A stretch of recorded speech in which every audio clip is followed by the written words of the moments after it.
मुंबईमध्ये डिझेल पुरवठ्यात 5 ते 10% कपात करण्यात आली आहे। मुंबईमध्ये सध्या डिझेलच्या पुरवठ्यामध्ये 5 ते 10% कपात केलेली असून त्याचा परिणाम हा शहरामधील काही पेट्रोल पंपांवरती देखील झालेला दिसून येतोय। विशेषतः मालवाहतूक आणि व्यावसायिक वाहन चालकांना डिझेलसाठी प्रतीक्षा करावी लागत असल्याचं चित्र सध्या दिसतंय। मात्र पेट्रोलचा पुरवठा हा स्थिर असल्यामुळे सामान्य वाहनधारकांना दिलासा मिळालेला आहे। तर मिळालेल्या माहितीनुसार तेल कंपन्यांकडून उद्योग क्षेत्रामधील डिझेल पुरवठा करण्यास अधिक प्राधान्य दिलं जात आहे आणि त्यामुळे पेट्रोल पंपांना डिझेलचा पुरवठा हा तुलनेने कमी प्रमाणात होतोय।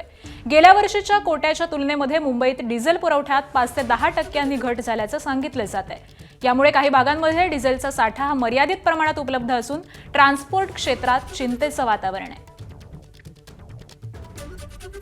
आणि याच सगळ्या संदर्भामध्ये आपण अधिक माहिती जाणून घेऊयात। आमचे प्रतिनिधी ईशान देशमुख सध्या आपल्या सोबत आहेत। ईशान, मुंबईतल्या पेट्रोल पंपांवरती डिझेलमध्ये कपात करण्यात आलेली आहे, नेमकं काय कारण सांगितलं जात आहे? आकांक्षा, आपल्याला बघावं लागेल तर मोठ्या प्रमाणावरती जे व्यावसायिक असतात, ज्यांचे कारखाने असतात, त्या ठिकाणी देखील डिझेल पुरवठा हा करायला लागतो आणि त्याची जी डिझेलची मागणी असते ही जास्ती असते। त्यामुळे कुठेतरी जास्ती पुरवठा हा त्या कंपन्यांना होत आहे। त्याचसोबत आपल्याला माहिती असेल तर त्या माल वाहतूक गाड्या असतात, त्याचसोबत टुरिस्टच्या गाड्या असतात, ज्याच्यामध्ये प्रवासी ये जा करतात, त्या देखील डिझेलवर चालतात। तर कुठेतरी आता त्या गाड्यांना फटका बसताना दिसून येत आहे। तर दुसऱ्या बाजूला आपण पाहायला गेलं तर पेट्रोलची जी मागणी आहे ती पूर्ण होत आहे असं देखील सांगण्यात येत आहे। त्यामुळे पेट्रोलच्या गाड्यांना कोणताही त्रास नाही, पण कुठेतरी डिझेलच्या गाड्यांना त्रास होताना आपल्याला पाहायला मिळतं। कारण की जो कोटा असतो त्या कोट्यापेक्षा अधिक सध्या मोठमोठ्या कंपन्यांना डिझेलचा साठा होत आहे। त्यामुळे एकंदरीत ही परिस्थिती आपल्याला दिसून येत आहे।